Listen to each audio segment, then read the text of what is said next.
Assalamualaikum warahmatullahi wabarakatuh. Salam bahagia, salam sejahtera, salam Putri Cempa. Selayaknya memang perempuan itu menjadi seorang Putri Cempa, putri yang cerdas, cantik, mandiri, proaktif, dan agamis. Jumpa lagi di podcast Putri Cempa dalam acara diskusi khas Hari Ratu Saadah Sholihul Huda. Kita akan mengupas, membahas tentang perempuan dan agama. Diskusi kami berdua ini memang mengupas tema-tema yang sedikit serius untuk kita kaji bersama, tentu sesuai dengan judul yang kita angkat. Apabila nanti ada saran, masukan, silakan di kolom komentar yang produktif, yang membangun, yang bisa kami gunakan untuk koreksi dan evaluasi diri. Dan jangan lupa like, subscribe, dan kemudian share ke beberapa teman sehingga konten kami betul-betul mengedukasi di masyarakat, khususnya di wilayah Kabupaten Kudus. Oke Bu ya. Untuk kali ini karena tema ini perempuan dan agama, dan kebetulan cukup kali ini adalah terkait dengan khusus karena Bu Rira itu memulai agama Islam. Tentu betul. Bagaimana peran perempuan di dalam agama. Nah, saya akan coba mulai diskusi kali ini. Yang pertama adalah bagaimana peran perempuan di dalam rumah tangga. Ya. Jujur Mas Sholihul Huda, saya kan bukan ahli agama. Saya tidak terlalu alim di bidang agama. Cuman sehari-hari saya mencoba untuk mengaplikasikan kehidupan nyata sesuai dengan agama yang saya anut. Meskipun manusia tidak luput dari kekurangan, salah, khilaf, dan dosa. Kan begitu Mas? Perempuan dan agama dalam rumah tangga, tentu kita jalankan peran kita sebagai seorang istri. Yang istri itu ya bangun miturut, kalau orang Jawa. Bangun miturut. Ya, bangun miturut itu artinya begini. Istri bisa untuk memotivasi keluarga, seluruh anggota keluarga untuk selalu berkarya, untuk selalu berprestasi, karena istri itu sifatnya membangun kebersamaan, membangun kemandirian, membangun keyakinan di semua anggota keluarga atau rumah tangga. Tetapi juga miturut itu ya ada batas-batas yang membuat istri itu harus mengikuti apa instruksi dari suami. Dia nurut gitu loh. Karena saat ini saya itu ya juga sudah posisi saya sebagai seorang suami, boleh menambah gitu? Boleh. Nah, begini jadi peran saya kan diskusi. Peran saya itu karena suami itu mempunyai kewajiban seluruh dari tanggung jawab itu dari keluarga kami, istri saya, kemudian anak-anak saya itu adalah tanggung jawab kami. Jadi seperti itu artinya kami sebagai suami juga memberikan tanggung jawab besar, termasuk mencari nafkah, nafkah lahir batin, termasuk juga memberikan binaan-binaan, mungkin pengajaran terhadap istri terkait dengan, karena harus selalu menata keluarga, menjalin hubungan yang baik antara anak dan istri, istri saya, kemudian saya dan anak, begitu. Kira-kira seperti itu. Itu hanya pengalaman dari dari kami. Kalau sebagai perempuan ya Mas, suami itu hanya satu sebetulnya, bisa menjadi teladan keluarga. Seorang suami menjadi pemimpin, tetapi dia tidak bisa menjadi teladan, nonsen kepemimpinannya diikuti sama istri. Sekarang begini ya, saya punya suami saya ahli ibadah, dia penyayang, dia santun, dia memberikan teladan-teladan kebaikan. Ya pastilah sebagai istri saya akan wedi, sungkan, kan begitu. Tetapi manakala suami saya misalnya, mohon maaf, pemabuk, penjudi, tukang main perempuan, ya mana mungkin kita sebagai istri bisa hormat kepada suami. Jadi Mas Sholihul Huda jangan mengedepankan bahwa suami itu pemimpin. Pemimpin itu bisa menjadi teladan bagi yang dipimpin. Kan begitu Mas? Jadi peran perempuan secara agama di kehidupan rumah tangga, ya perempuan itu mau dipimpin oleh seseorang yang memang layak menjadi pemimpin. Sebatas kita mampu, artinya dalam kepemimpinan rumah tangga itu kan sebatas kita mampu dalam segi sudut pandang agama. Jika di luar kemampuan kita, artinya di luar batas kemampuan kita itu kan ada kemudian istri yang artinya SDM-nya lebih tinggi, ada beberapa fakta mungkin rumah tangga yang kebetulan karena istrinya lebih peningkat pendapatannya. Nah, sekarang saya tanya terkait dengan peran istri dalam melayani suami. Ini kan Bu Riroh itu pernah juga berumah tangga. Ini banyak pengalaman. Sampai sekarang kan berumah tangga, Mas. Maksudnya melayani suaminya. Ngece. Maksudnya melayani suami. Jadi kalau kita bicara tentang agama, perempuan itu kan sawahnya laki-laki. Ladang. Ya, ladang sawah kan begitu. Sehingga mau kapanpun laki-laki itu bercocok tanam, perempuan mempersiapkan diri dan mengikhlaskan dirinya. Kalau kita bicara tentang agama, perempuan adalah bawahan atau pesuruh suami.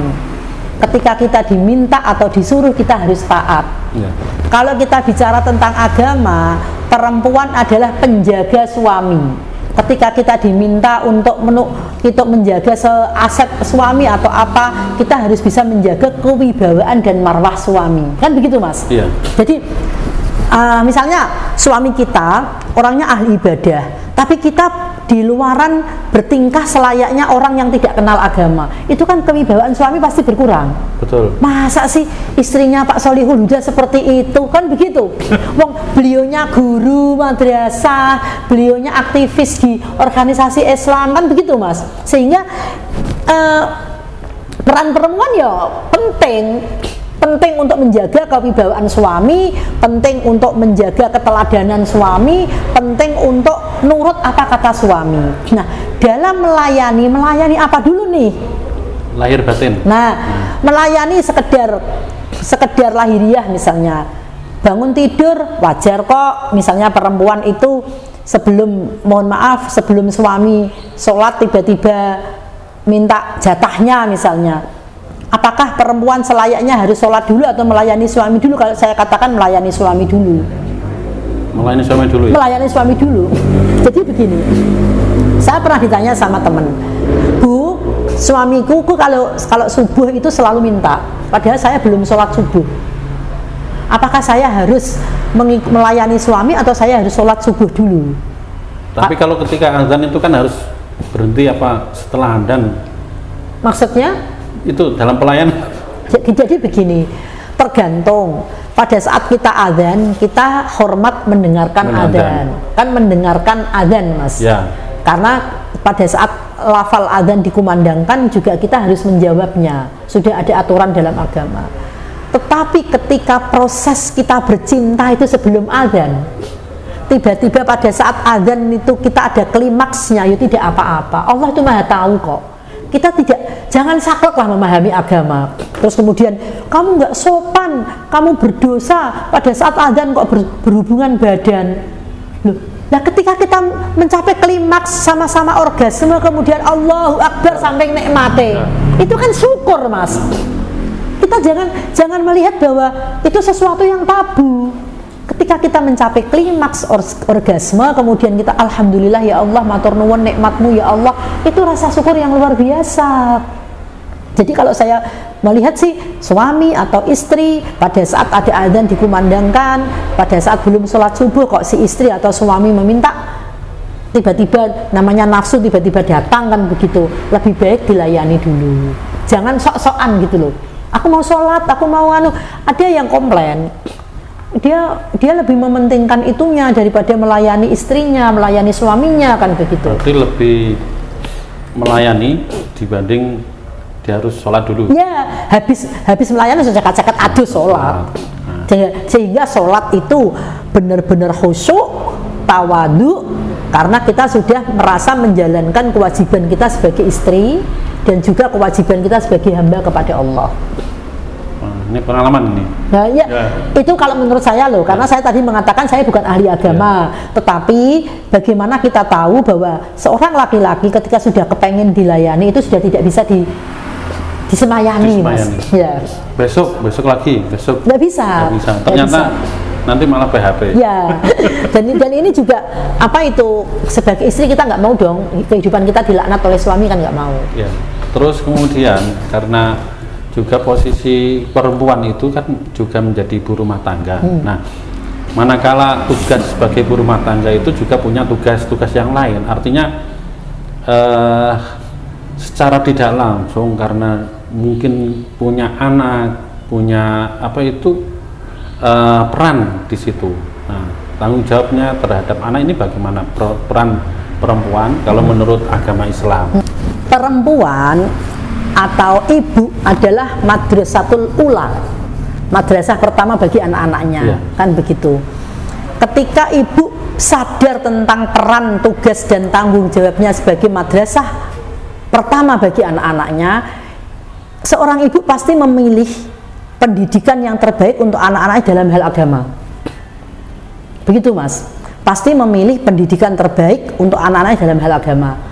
Perempuan yang sadar tugasnya sebagai seorang ibu untuk pendidikan anak-anaknya pasti akan mengenalkan agama sejak dini kepada anak-anaknya.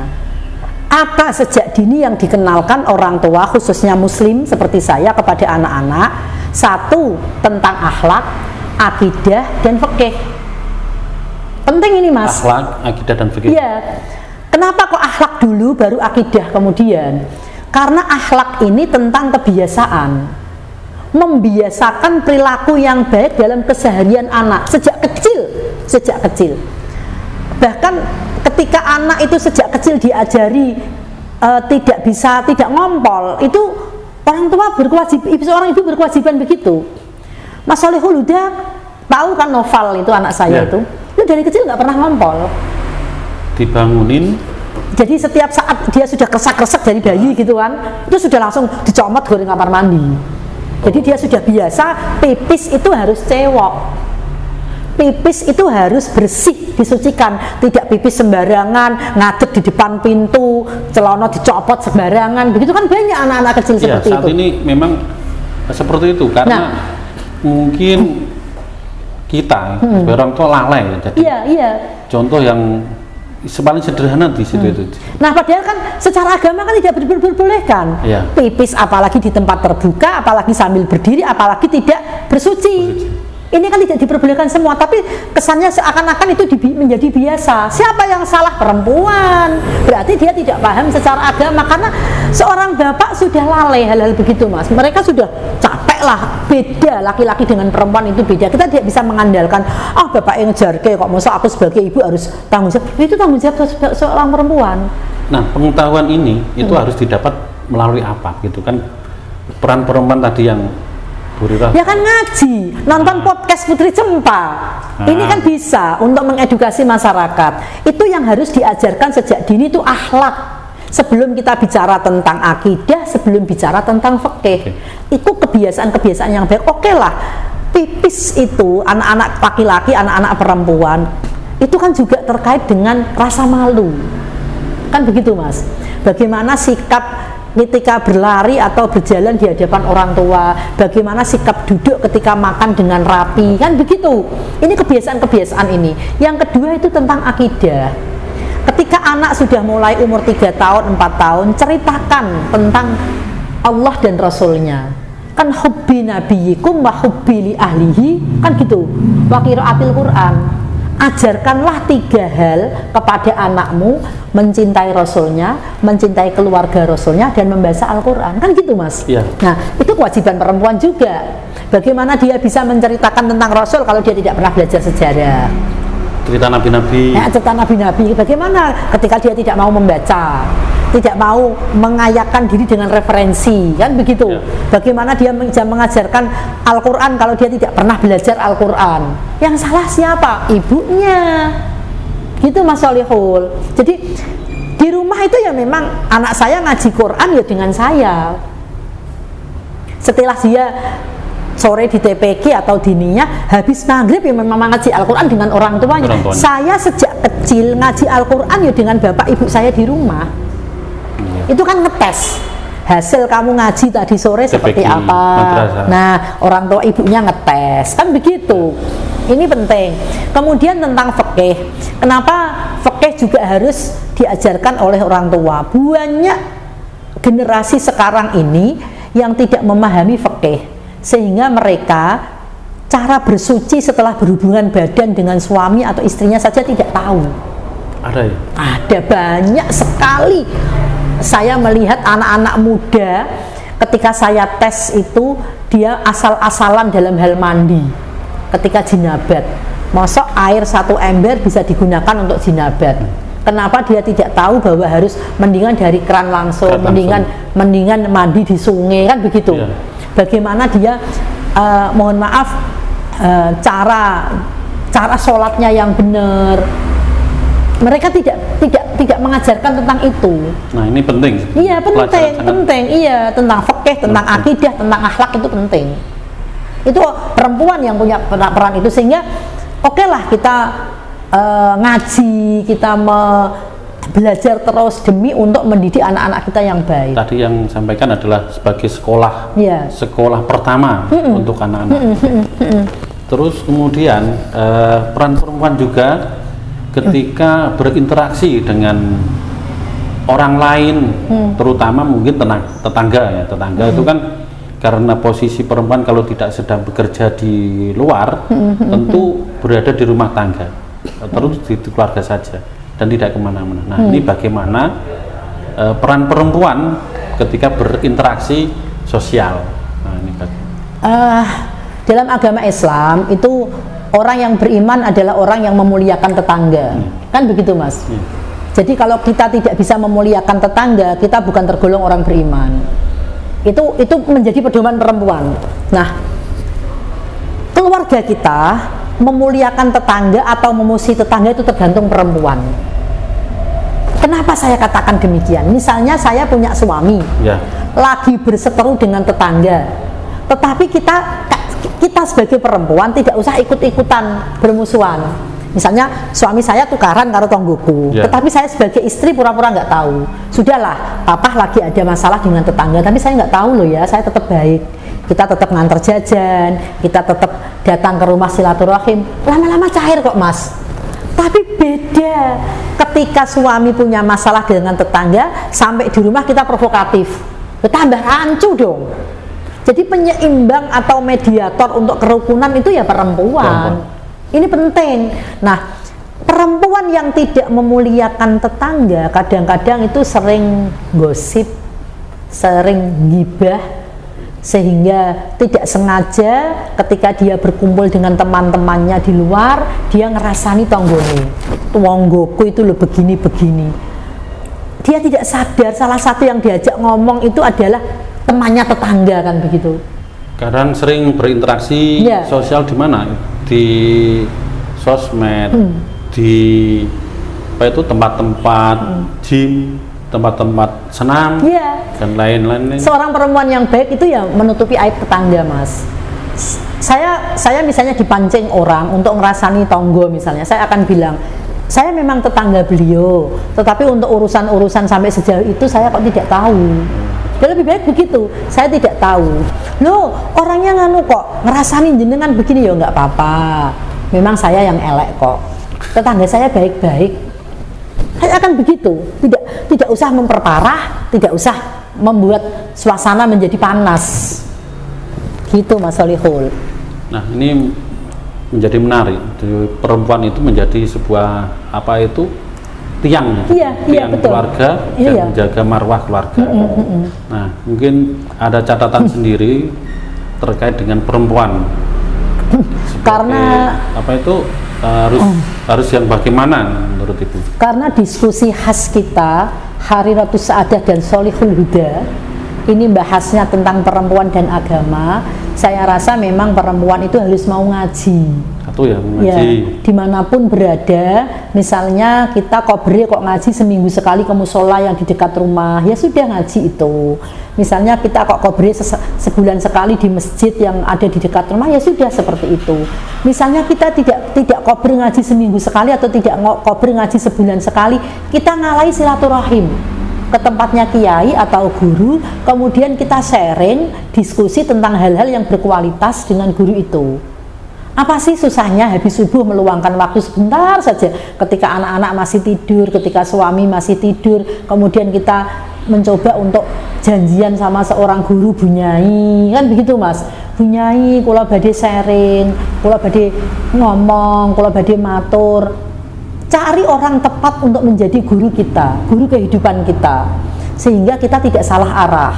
Jangan kemudian ketika kita suntuk, ketika kita tidak punya ilmu, pelariannya malah hal-hal yang tidak bermanfaat. Jadi memang harus mau ngaji.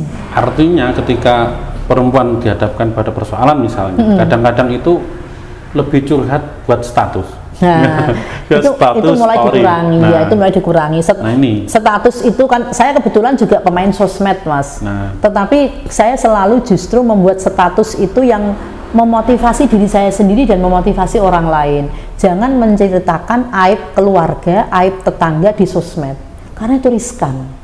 Terkadang kan artinya ketika perempuan itu sudah jenuh dengan segala sesuatunya, itu yang dibicarakan itu sebetulnya nanti di story itu, di statusnya. Nah, sehingga banyak sekali saat ini loh, saat ini itu rata-rata yang menjadi karakter, artinya itulah yang menceritakan kepribadiannya begitu.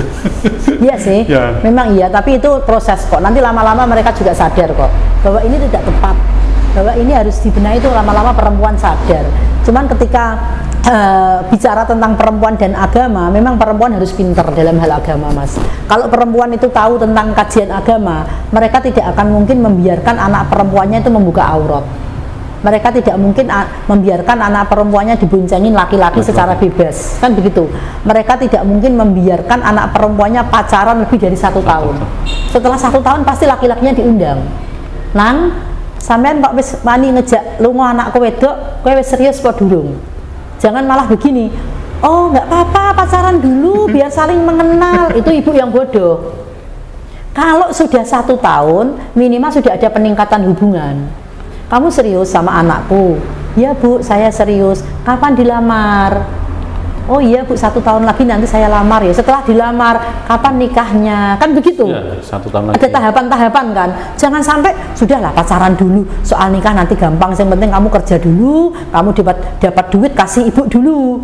Jangan mau kamu rumah tangga dulu loh. Ada perkara yang tergesa-gesa itu justru mendapat pahala Mas. Satu apa? Tergesa-gesa nyaur utang, tergesa-gesa menikahkan anak perempuan. Jadi kalau ada ibu atau bapak santai-santai ketika punya anak perempuan yang sudah dewasa, itu dia tidak paham tentang agama. Karena tergesa-gesa menikahkan anak perempuan itu berpahala. Wah, ini luar biasa. Iya. Jadi perempuan sangat berarti bagi kehidupan sangat anak dan keluarga. Oke, Sobat Putri Cempa,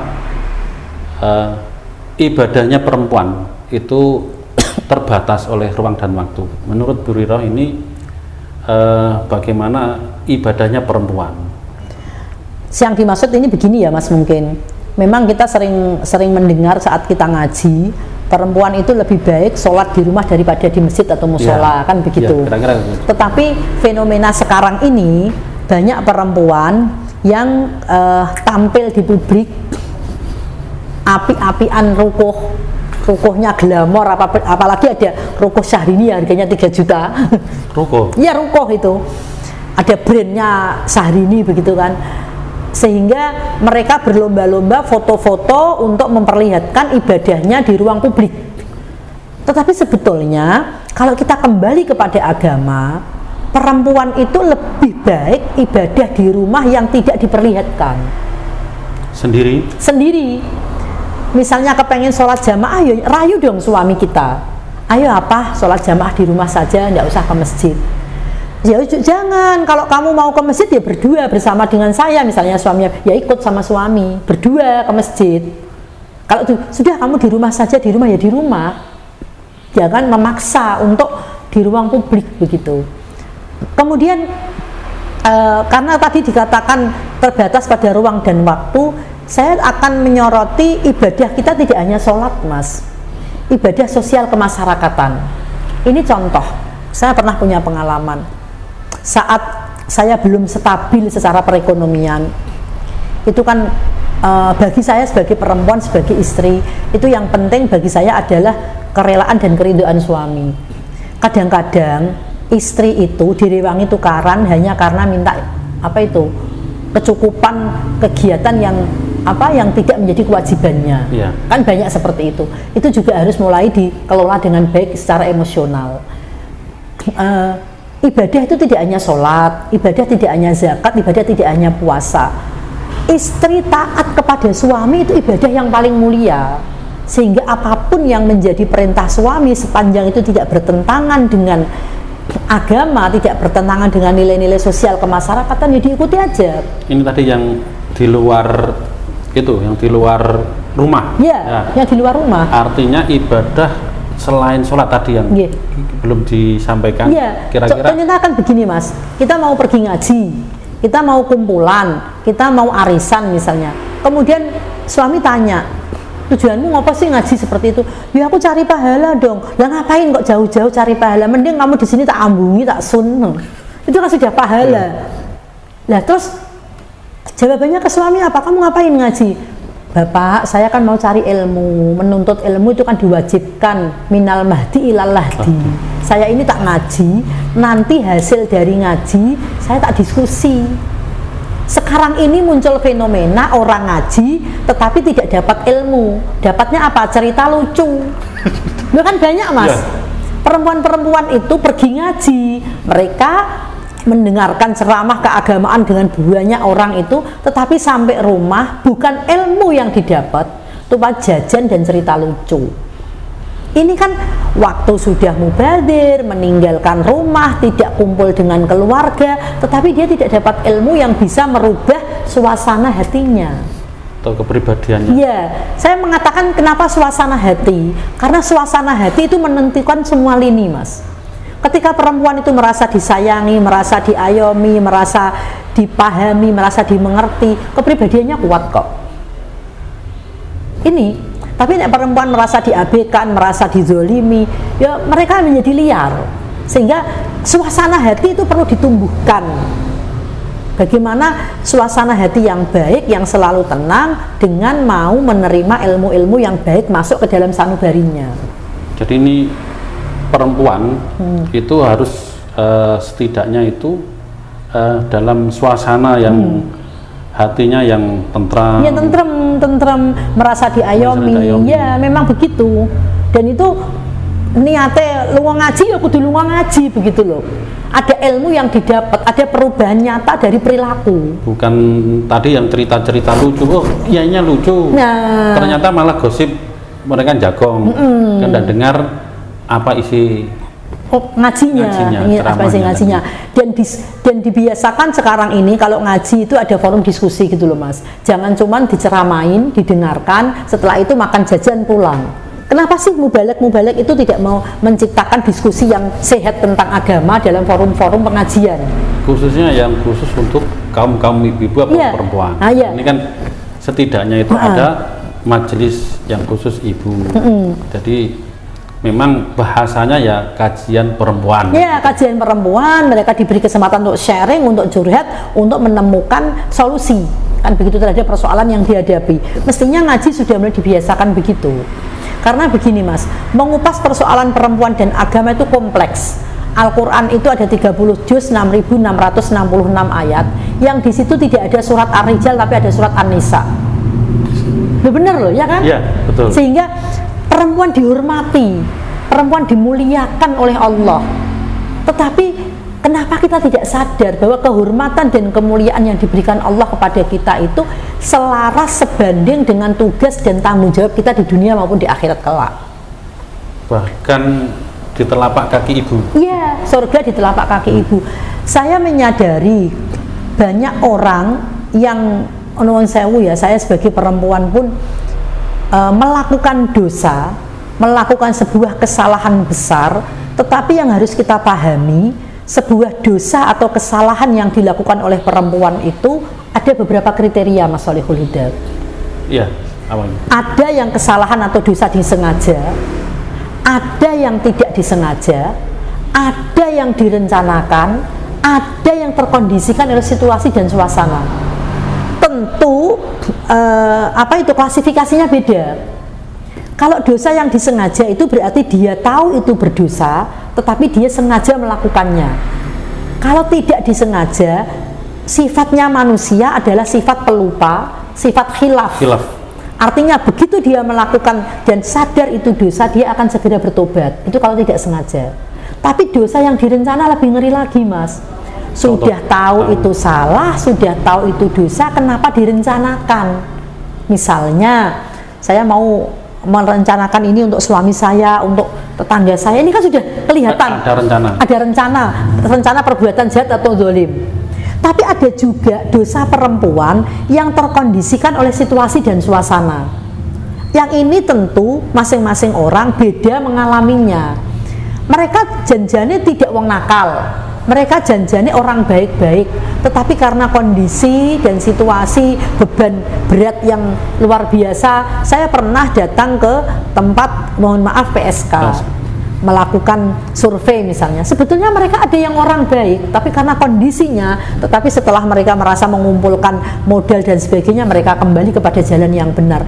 Allah lebih tahu klasifikasi itu, sehingga kita tidak boleh menjustifikasi perempuan, tetapi perempuan yang paham tentang agama pasti bisa mendefinisikan, aku iki ngelakoni perbuatan dosa, salahku itu karena disengaja, tidak sengaja, direncanakan, atau karena kondisi dan situasi dan suasana. Itu, Mas. Nah, berarti baik sahabat Putri Cempang, demikian diskusi khas Hadratus Saadah Solidah. Sampai jumpa di lain tema. Wassalamualaikum warahmatullahi wabarakatuh. Waalaikumsalam warahmatullahi wabarakatuh.